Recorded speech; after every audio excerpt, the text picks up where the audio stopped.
living sober, busy living sober, busy living sober. Hi, everybody. Happy Wednesday. How is everybody today? I'm wearing these bright pink readers. Aren't they fun? If you're watching me on YouTube, go check it out. It's kind of fun. I'm wearing these crazy glasses. Now I'm taking them off. How is everybody today? If you're here for the first time, to Busy Living Sober. I'm Elizabeth Chance, and this is my podcast.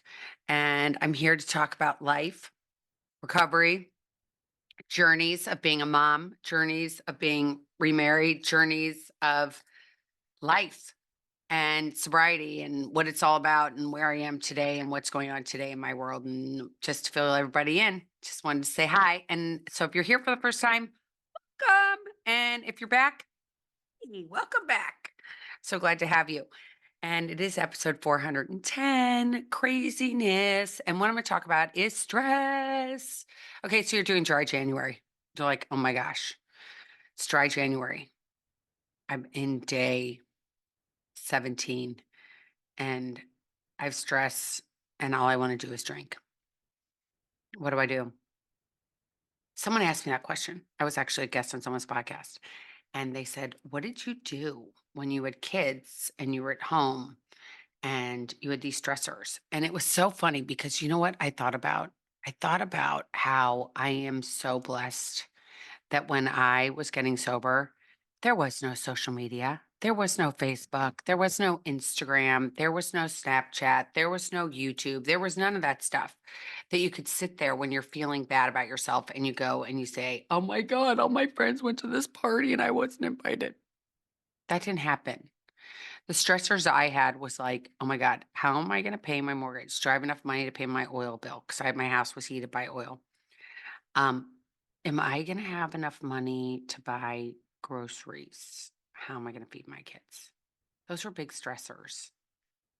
And for so long, all those feelings I had about fear, all I wanted to do was numb them. All I wanted to do was get inebriated and not feel. So I quit drinking. And what did I do? I took lots of baths. I can tell you that. I took so many warm baths. It was like my big thing. Every night I take a hot bath. The other thing I always did is I sat down for dinner. I always had a routine with my kids. It was like they come home from school, we do homework, and we'd have dinner at 6:30, and we'd sit down every night that they were home because I had them 50-50. And so I would sit down and we'd have dinner and we'd talk about their day, and then I'd go take a bath. And then everybody would go to bed. And that was my way of dealing. I have to say this, honestly, when I decided to quit drinking, literally that day, I prayed, I fell to my knees, and I said, please take away this craving for alcohol. Please take this away. And it went away. So it was not like it was an option for me. It wasn't like, oh my gosh, I might have a drink. No, to me, alcohol was kind of like when we were kids growing up. I don't know if they still do this, but you'd put that skull and crossbones on the things underneath your sink so that nobody would have them. And you would be like, oh, I can't have that because it's poison. I believe that alcohol is poison. So for me, it was never an option. It wasn't like, oh, I'm going to go try some alcohol maybe, and I'm going to see if it's going to make me feel better because I knew it wasn't going to make me feel better. Alcohol wasn't going to make me feel better because guess what?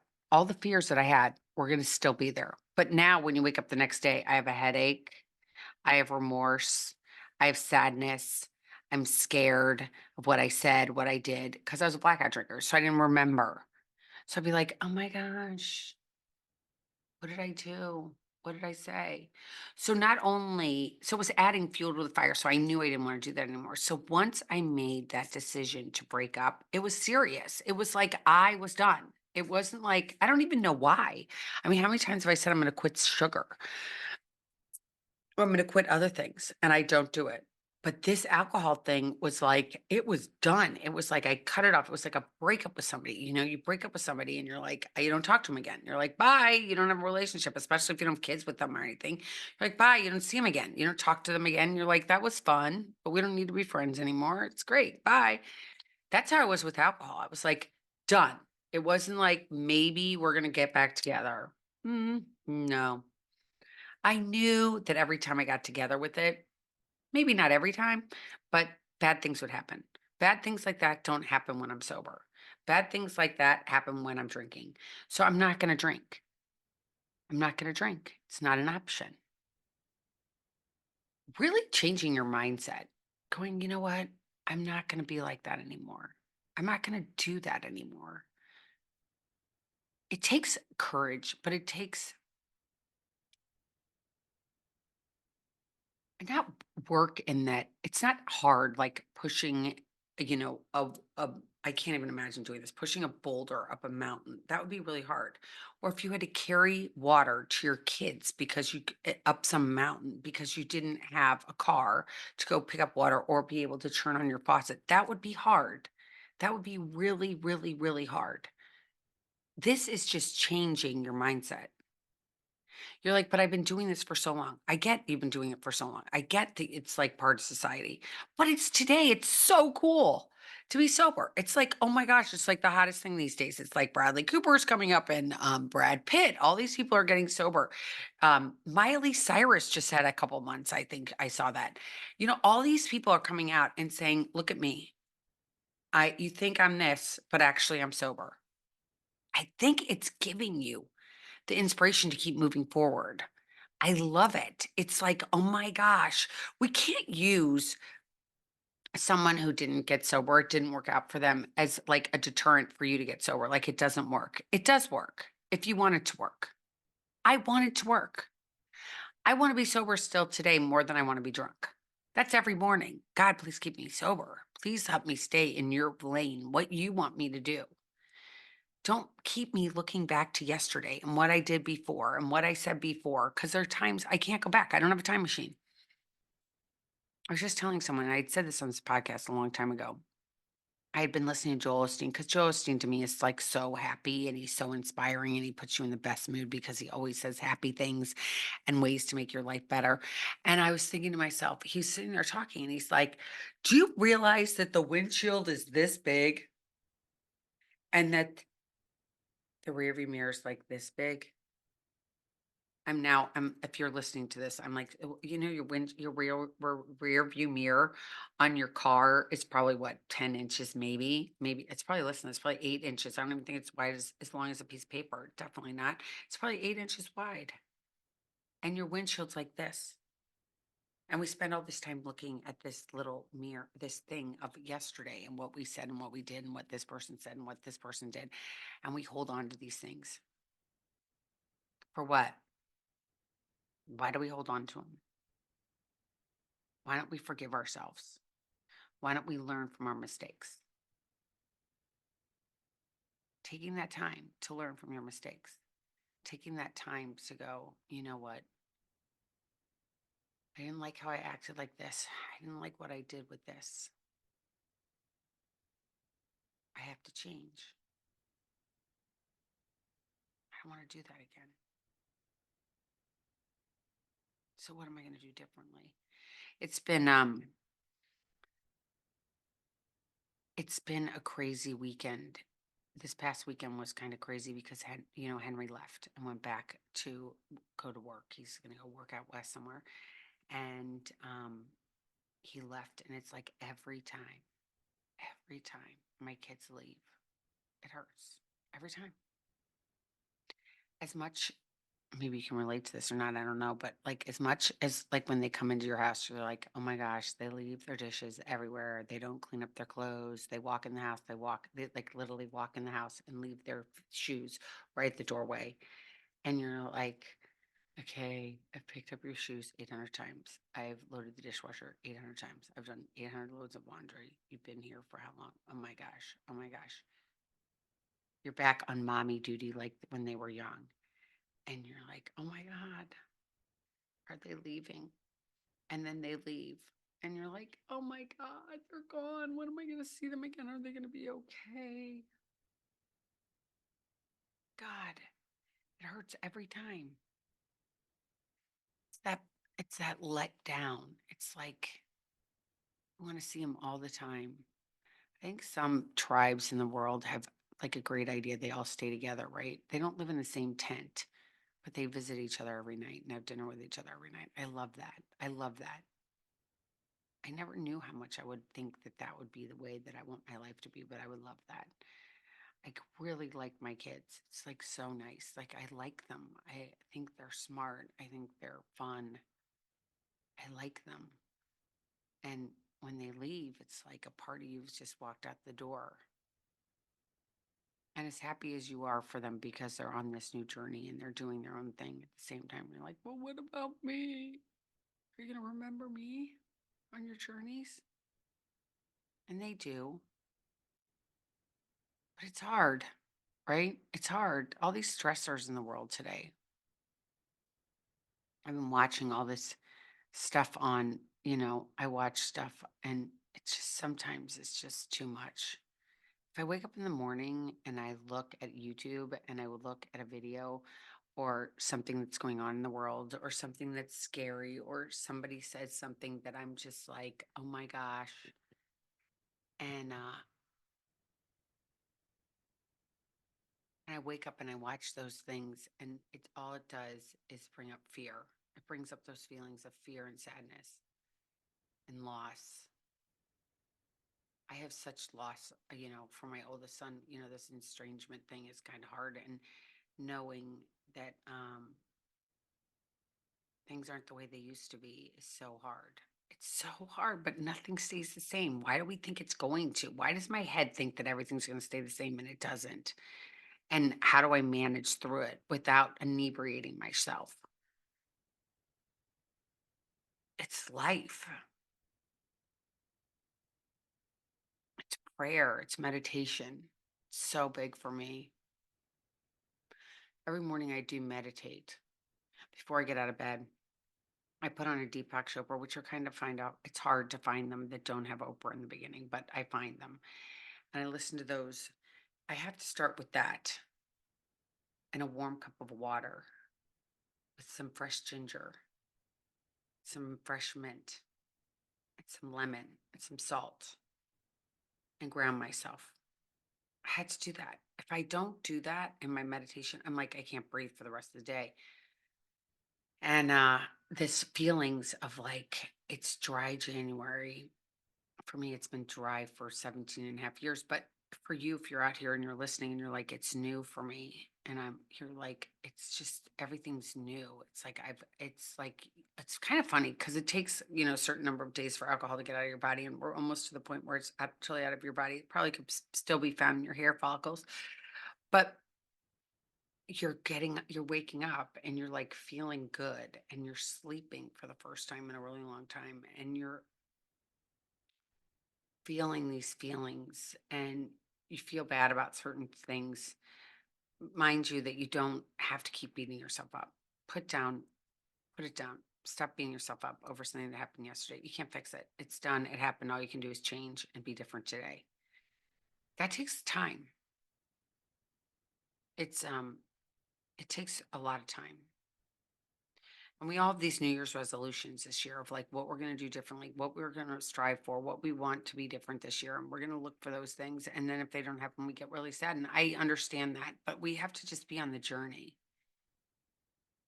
There's no real destination. Life is all about one day at a time. Life is all about routine. It's all about getting what is your love language? What is your comfort zone? Where do you find peace? Where do you find serenity? Like my idea of where I find peace and serenity might be different than yours. And that doesn't make yours bad or mine good. We're all individuals and we all have different traumas that we've gone through and all different feelings we've gone through and all different situations. So taking the time to figure it out, what it is that makes you happy. Is it knowing that you're going to have dinner on the table every night at 6 o'clock or 6:30 and you're going to sit down with your family? That's your routine 5 nights a week, Monday through Friday. It feels kind of like Forrest Gump land or something like Edward Scissorhands where everything's the same. But that's not boring. In fact, you know what it does to me? It gives me peace. it gives me the sense of it's like comfortable. It's like those old slippers you have on, like this old top I have on right now. You know, I put it on and I do this. And if I do the same things every day that bring me joy, why do I change them? You start to feel good. You start to realize that you're like, what is important to me and what isn't. And there might be people in your life you don't have in your life anymore that you decide, you know what, I don't want to have this person in my life anymore. You might make that choice that it's not a healthy relationship. You might be seeing things today that you've seen before, but they're a little more glaring now and they're a little more,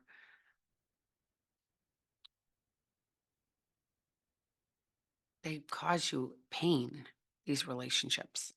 They make you react in a way you don't want to react. You need to change it up. You need to change it up. And people come into your life for a season and they leave for a reason. And sometimes you decide that you want to get up and walk away from that table and you want to change your friends. And you can do that. This woman that was I was on the podcast where she said, "Did you change friendships when you got sober?" And I'm like, "A lot, a lot. I don't get invited to stuff that I used to get invited to, and it doesn't make me sad. Not really. I mean, yeah, I would ping if I see something on Facebook that I wasn't included in. Of course, I'm gonna have that feeling of like jealousy and envy and all those other ugly adjectives. But the real truth to it is that I'm being saved from whatever it is I don't need to be included in. Like there is this higher being that I believe I call God, the universe, that makes things happen so that we don't have to be in pain anymore. We keep going to the same dinner table, expect from with friends or something, or with whatever, whoever it may be. And you feel like you walk away drained, like they've taken away all of your juju, all of your happiness, all of your like good feelings inside. And you wonder, why do I keep going to the same dinner table? Why do I keep going to the same thing? And who's going to change in this? Is these other people going to change? No. Who's going to change? Me. I have to change. I have to make these things important to me. Is it okay just to stay home and read a book? Is it okay just to stay home and journal and write how you're feeling and maybe identify what you want in the future that's different than what you have right now? But to do that, like to get a new plan, you've got to look at the plan you have now. Like, okay, I've been doing this. Does this bring me joy? Yay or nay? Does this bring me joy? Yay or nay? Does this bring me joy? Yay or nay? And go through your life through that and make those changes. You're worth it. You are worth it.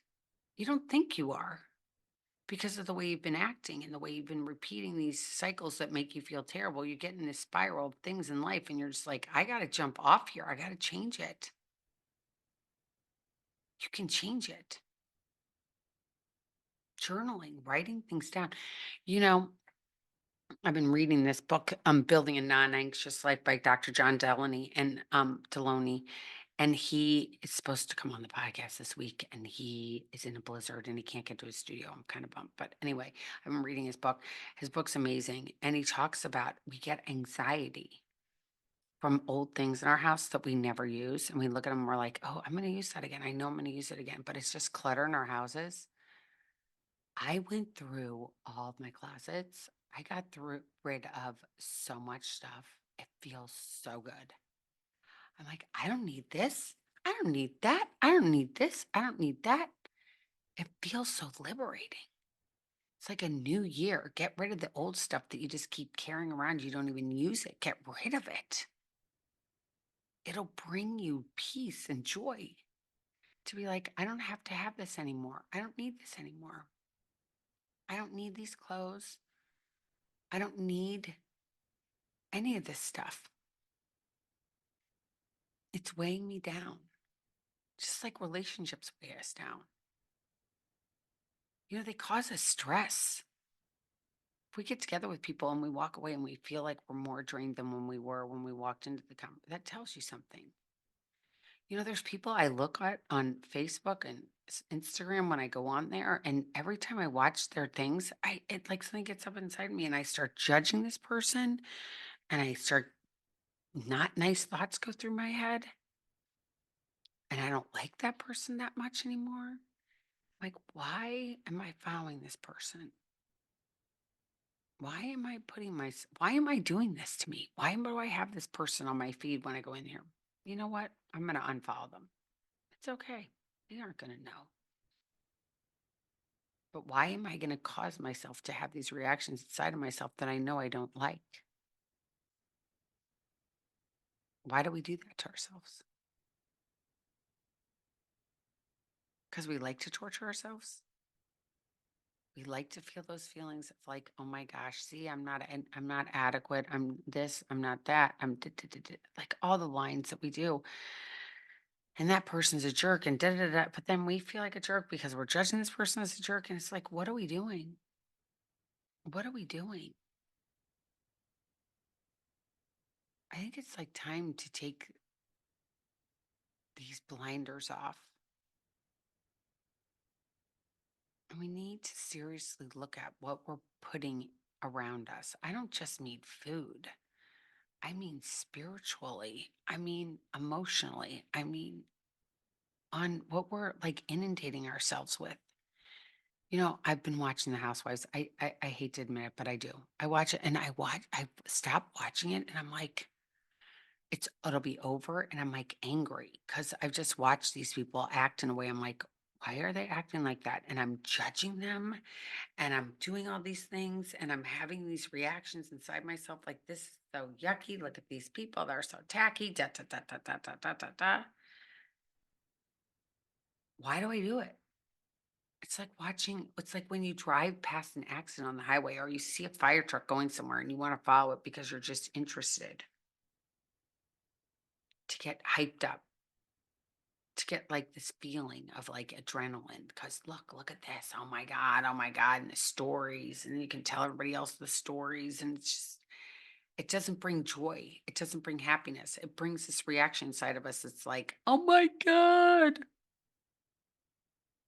Why did they do this? Why did they do that? How did they get themselves in this situation? Why would they act like this? And we sit there and it's just like it's a lot. When we're newly sober, we have a lot of raw emotions that we've been suppressing for so long and they come up. It's feelings of like out of control and spiraling and oh my gosh, I'm so mad, I'm so happy, it's just like it's like literally when I got sober, again, I went to 12-step meetings. So when I got sober, I was like a pinball, but like one of those pinballs, those silver pinballs in a pinball machine, that goes ding, ding, ding, ding, ding. I had so many feelings. I'm so glad that someone told me, my fellow traveler told me, don't make any changes for a year. And I was like, what? They were like, yeah, no new boyfriends, no new this, no new that. I was like, why? She's like, you just don't want any changes because you're focusing on you. And again, obviously, sitting here 17 and a half years later, I realize that that is like the smartest thing because for so long, I was reactionary to everything that was around me in not always the nicest ways. I'd say mean things, I'd act certain way. Oh my gosh, it's craziness. But I was like, I was drying up. I was like, things were becoming like those neurons in my brain were starting to open up and they were starting to feel things and see things and hear things and everything else. And it was just like bing, bing, bing, bing, bing. Why would I put something new in front of that when I don't even know how I'm working as a sober person? So that year I took just to be figure my stuff out was brilliant. It was so nice just to sit and figure out what do I like, what don't I like. Eating ice cream. That was one of my big things. I don't recommend it, but it was one of my big things. Life is a journey. There is no rule book. There is no book that you're supposed to follow to the T, and then you're going to have this life beyond your wildest dreams. Let's be real. It's about being comfortable in your skin, knowing that if you're by yourself, you're okay. Knowing if you're sitting there by yourself, you're okay. It's okay that you don't have a band around you at all times, that you don't have all this noise around you at all times. I have become such a nester. I love my plants. I love my needlepoint. I love my painting. I love making dinner. I love cooking in my kitchen. I love just hanging out and just being. If you're newly sober and you're out there and you're doing dry January, I mean, it's cold in so many places right now across the country, except for maybe Florida. It is kind of chilly for Florida. No, it wasn't. It was like 85. What am I kidding? Today it was hot, but it, it's cold. So you're like, what am I going to do? What am I going to drink? What am I going to do? I'm an herbal tea fan. Since getting sober, that stressful time, I would literally go into the bathtub. Make a bubble bath and I'd sit in my bathtub and I might bring a book. I might bring a magazine and I might bring my favorite cup of tea, herbal teas, like my favorite. And I'd have a cup of chamomile and I'd just soak in the tub and just be. And it's like they had this old commercial, Calgon, take me away. It was literally like that. I was like, just take everything away. I just want to be calm. I just want to relax in this tub. And you get out of the tub and you're like, oh, I feel so good. You feel so relaxed. You're like, oh my gosh, I feel so relaxed. I can't wait to put on my pajamas and climb into my bed. It's like the best at the end of the day. We think for so long that putting a glass of wine in there, which is alcohol, which your body, by the way, fights because it's a foreign entity, is alcohol. It kills your brain cells. It does all these bad things to your body. So your body's going, fight, fight, fight, fight, fight, fight, fight. You feel terrible. You wake up the next day, you feel gross. And you're like, why is that? And you're like, oh my God, my body was working to save itself because I was putting poison into it. Did you ever think about that? I never did. I was like, oh no, it's making me feel better. No, all it was doing was numbing me. It wasn't changing any of my circumstances whatsoever. All of my circumstances were still the exact same. But if I woke up the next day, I had a headache and I felt like, oh my God, what did I do? What did I say? You don't have to do that. All you have to do is say, you know what? I'm not doing this today. And there's so many great things out there to drink. Try, find out what you like. What is your favorite thing? What warms your heart? What brings you joy? What brings you happiness? I'm going to tell you, it's not going to be on social media. Yeah, there's some good things on there, but most of the stuff, especially if you watch a lot of your friends, just brings up all these feelings of less than, envy, jealousy. Why? Why don't I have this life? Why didn't I marry this person? You didn't. You married who you married. You're with who you're supposed to be with right now. Embrace it. Nothing lasts forever. Nothing. My kids coming home, they leave. Doesn't last forever. The only thing that lasts forever, I don't know. The trees, they're not going to change, I guess. Maybe, no, they change too all the time. We all change. We all change and we all evolve and we all have times that we were one way this way and one way that way. It's realizing that you taking the effort, that if you want to change, you can. If you've got a naysayer that says, no, you can't change ever, you're going to be like this forever. Nobody ever changes. You're going to be the same. I'd be like, okay, bye. The first thing that's going is you, my friend. You don't have my back. You aren't cheering me on. So guess what? You get to go bye bye. And it's okay because you want people up there cheering you on. You want people that are there like, yeah, go, go, go, go, go. So funny. I'm going to end with this. I remember when my son was wrestling And I had no idea what he wrestling. I still to this day, he wrestled for a very long time. I still don't really get it. But anyway, he wrestled for a really long time.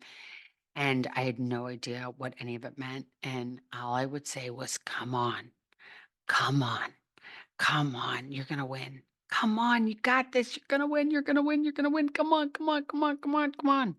I'm telling you, if you're out there and you've decided that you don't want to drink, I'm here cheering you on. Come on, you got this. Come on, you got this. Come on, you got this. You are not by yourself. That is a lie. You are not alone. You got this, my friend. You can do this if you want to.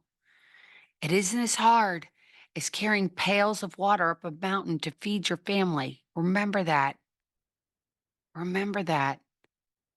The hardest thing is saying, no, I don't want to do that anymore. I'm changing. And if they like you or not, none of your business, because the only person you have to work on liking is you. Taking the time to like you. I hope you enjoyed today's podcast. I will be back on Monday, I hope with a guest. Um, and then I'll be back on Wednesday by myself again. Every Wednesday for 2024, you got me. And if you have any topics or any suggestions or anything you want me to talk about, please reach out to me at elizabeth@elizabethchance.com. Or if you just want to write to me and say hi and say you like what you heard, would be great too. And just know this, you are not alone. As much as your head might tell you that, you aren't. I'm cheering you on. I'm cheering you on. Come on. You got it. You got it. You got it. Keep getting busy, living sober. Subscribe to my show, please. Subscribe. I'd love it if you subscribed and tell your friends about it and have them subscribe too. And if you want to go to Apple iTunes and go to podcasts and rate my show and give me whatever score you want to, I hope it's good, would be awesome too. And until next time, everybody, keep getting busy, living sober. Take care. Bye, everybody. Bye bye.